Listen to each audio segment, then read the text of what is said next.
اعوذ باللہ من الشیطان الرجیم بسم اللہ الرحمن الرحیم۔ برادران عزیز و معزز خواتین، آج کی اس نشست میں نفلی روزوں کی فضیلت کا بیان ہوگا۔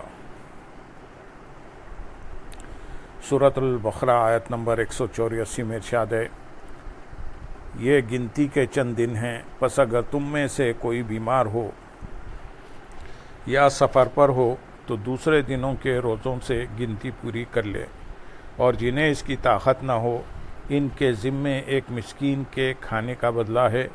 پھر جو کوئی اپنی خوشی سے زیادہ نیکی کرے تو وہ اس کے لیے بہتر ہے، اور تمہارا روزہ رکھ لینا تمہارے لیے بہتر ہے اگر تمہیں سمجھ ہو۔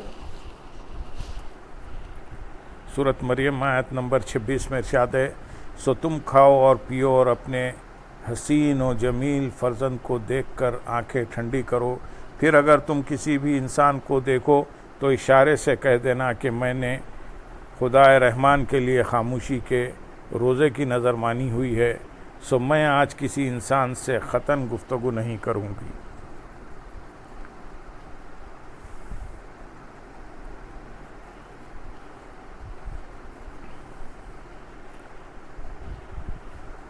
شعبان اور نصف شعبان کے روزوں کی فضیلت حضرت عائشہ صدیقہ رضی اللہ تعالیٰ عنہ سے مروی ہے کہ حضور نبی اکرم صلی اللہ علیہ وسلم شعبان سے زیادہ روزے کسی مہینے میں نہیں رکھتے تھے۔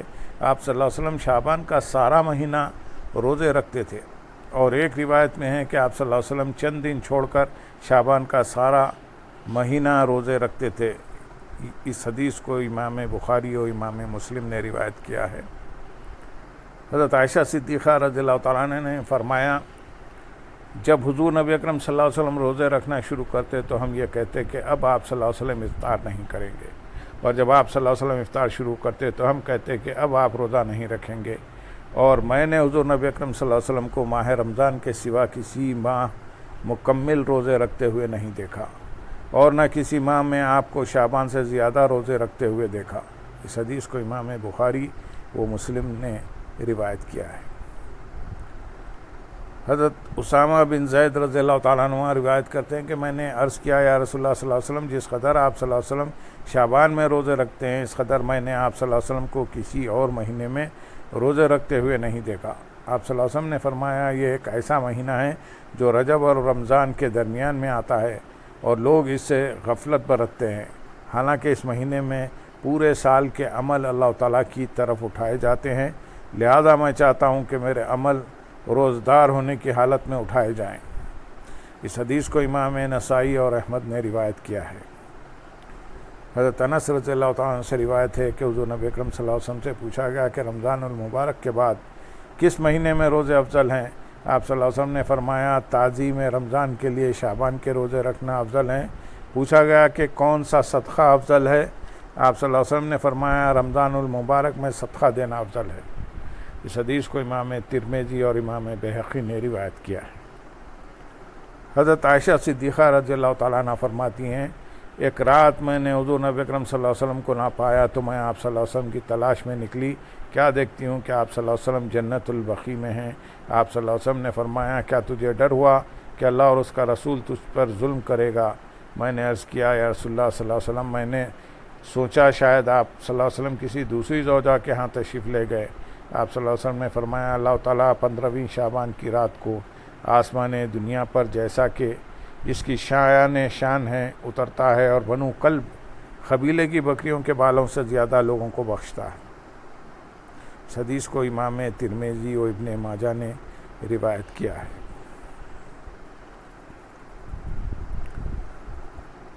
حضرت علی بن ابی طالب رضی اللہ تعالیٰ عنہ روایت کرتے ہیں کہ حضور نبی اکرم صلی اللہ علیہ وسلم نے فرمایا، جب 15 شعبان کی رات ہو تو اس رات کو قیام کیا کرو اور دن کو روزہ رکھا کرو، کیونکہ اللہ تعالیٰ غروب آفتاب کے وقت آسمان دنیا پر نزول فرماتا ہے اور اعلان فرماتا ہے، کیا کوئی میری بخشش کا طالب ہے کہ میں اسے بخش دوں؟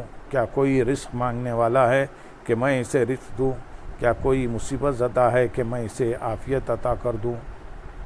کیا کوئی ایسا ہے رب ذوالجلال کی طرف سے ندائیں آتی رہتی ہیں یہاں تک کہ فجر طلوع ہو جاتی ہے۔ اس حدیث کو امام ابن ماجہ نے روایت کیا ہے۔ اللہم صلی علی سیدنا محمد وعلی آل سیدنا محمد وبارک وسلم۔ ماہ محرم اور یوم عاشوراء کے روزوں کی فضیلت۔ حضرت عبداللہ ابن عباس رضی اللہ تعالیٰ عنہ بیان کرتے ہیں کہ رسول اللہ صلی اللہ علیہ وسلم جب مدینہ منورہ تشریف لائے تو دیکھا کہ یہودی یوم عاشوراء 10 محرم کے دن روزہ رکھتے ہیں۔ رسول اللہ صلی اللہ علیہ وسلم نے ان سے فرمایا تمہارے اس دن روزہ رکھنے کا کیا سبب ہے؟ انہوں نے کہا یہ ایک عظیم دن ہے، اس دن اللہ تعالیٰ نے حضرت موسیٰ علیہ السلام اور ان کی قوم کو نجات دی اور فرعون اور اس کی قوم کو غرق کر دیا۔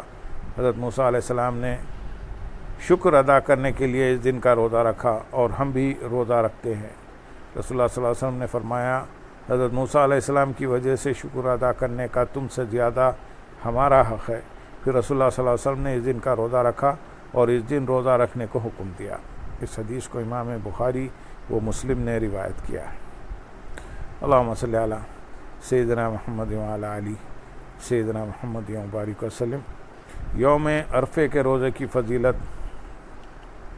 حضرت ابو قتادہ رضی اللہ تعالیٰ عنہ روایت کرتے ہیں کہ حضور نبی اکرم صلی اللہ علیہ وسلم سے یوم عرفہ یعنی 9ویں ذی الحجہ کے روزے کے متعلق پوچھا گیا تو آپ صلی اللہ علیہ وسلم نے فرمایا یوم عرفے کا روزہ گزشتہ اور آئندہ سال کے گناہوں کا کفارہ ہے۔ اس حدیث کو امام مسلم نے روایت کیا ہے۔ حضرت قتادہ رضی اللہ تعالیٰ عنہ حضرت قتادہ بن نعمان رضی اللہ تعالیٰ عنہ بیان کرتے ہیں کہ میں نے حضور نبی اکرم صلی اللہ علیہ وسلم کو یہ فرماتے ہوئے سنا کہ جو شخص یوم عرفے کا روزہ رکھتا ہے اس کے ایک پچھلے سال کے اور ایک بعد والے سال کے گناہ معاف فرما جاتے ہیں۔ اس حدیث کو امام ابن ماجہ و نسائی اور ابو یعلی نے روایت کیا ہے۔ اللہم صلی علی سیدنا محمد وعلی آل سیدنا محمد وبارک وسلم۔ پیر اور جمعرات کے روزوں کی فضیلت۔ حضرت ابو قتادہ رضی اللہ تعالیٰ عنہ سے مروی ہے کہ حضور نبی اکرم صلی اللہ علیہ وسلم سے سوموار کے روزے کے متعلق پوچھا گیا تو آپ صلی اللہ علیہ وسلم نے فرمایا یہ وہ دن ہے جس میں میری ولادت باسعادت ہوئی اور اسی دن میں مبعوث ہوا یا مجھ پر قرآن نازل فرمایا گیا۔ اس حدیث کو امام مسلم نے روایت کیا ہے۔ حضرت ابو ہریرہ رضی اللہ تعالیٰ عنہ سے مرفوعاً بیان کیا کہ پیر اور جمعرات کو اعمال پیش کیے جاتے ہیں۔ اس دن اللہ تعالیٰ ہر شخص کی مغفرت فرما دیتا ہے اور جو اللہ تعالیٰ کے ساتھ کسی کو شریک نہیں کرتا سوائے اس شخص کے جو اپنے بھائی کے ساتھ کینہ رکھتا ہے اور ان کے بارے میں کہا جاتا ہے کہ ان کو ان کے حال پر چھوڑ دو حتیٰ کہ یہ صلح کر لیں، ان کو چھوڑ دو حتیٰ کہ یہ صلح کر لیں۔ اس حدیث کو امام مسلم، مالک اور امام احمد نے روایت کیا ہے۔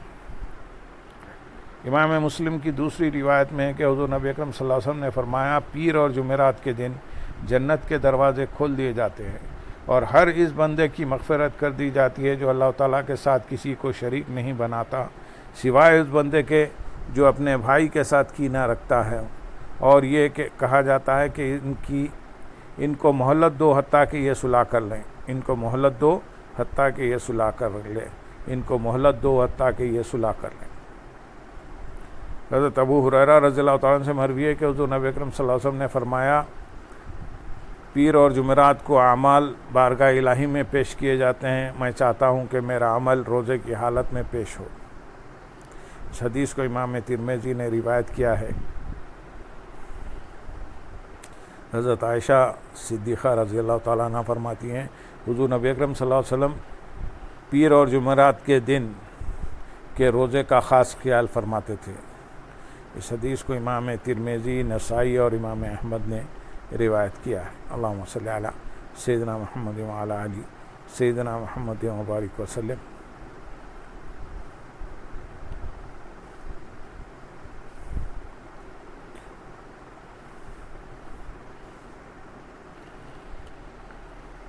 وآخر دعوانا الحمدللہ